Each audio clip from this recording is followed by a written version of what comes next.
everybody. Welcome. It's January 1st, 2021. Happy anniversary, Mom and Dad. You're the best.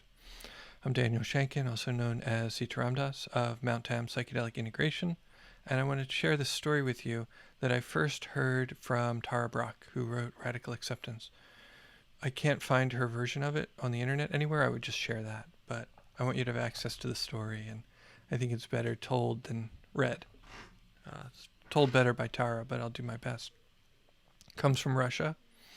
It's a story about seeking and initiation and transfer of knowledge and intention and all of these important things if we're going to be on a path.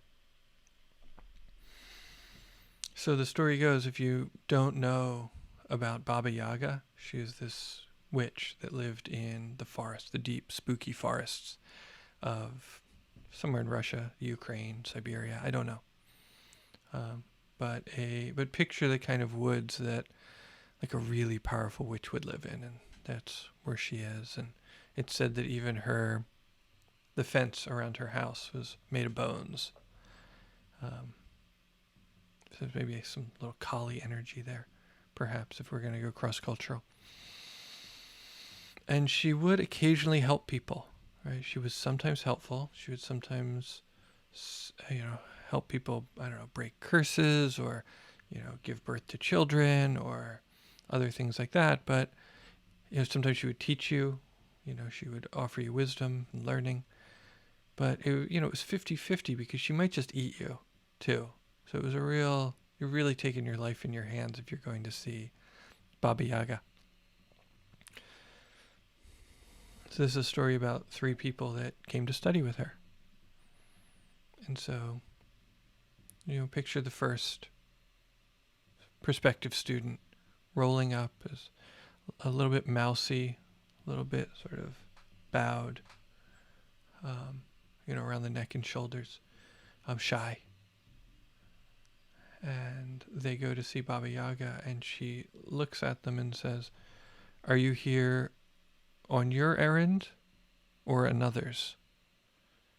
And the prospective student says, "Well, actually, I'm here. Like, my father told me I should come. He wants me to do this." She kind of shakes her head and throws him in the pot, cooks him up.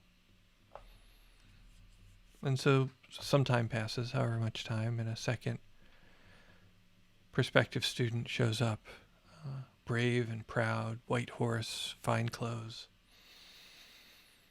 And she looks at them and says, "Are you here on your own errand or on another's?" And the student says, "I'm here on my own." Very kind of proud and upright and, confident. She kind of shakes her head and throws him in the pot. Some time passes, and, a third student shows up, simple, humble person. And same question.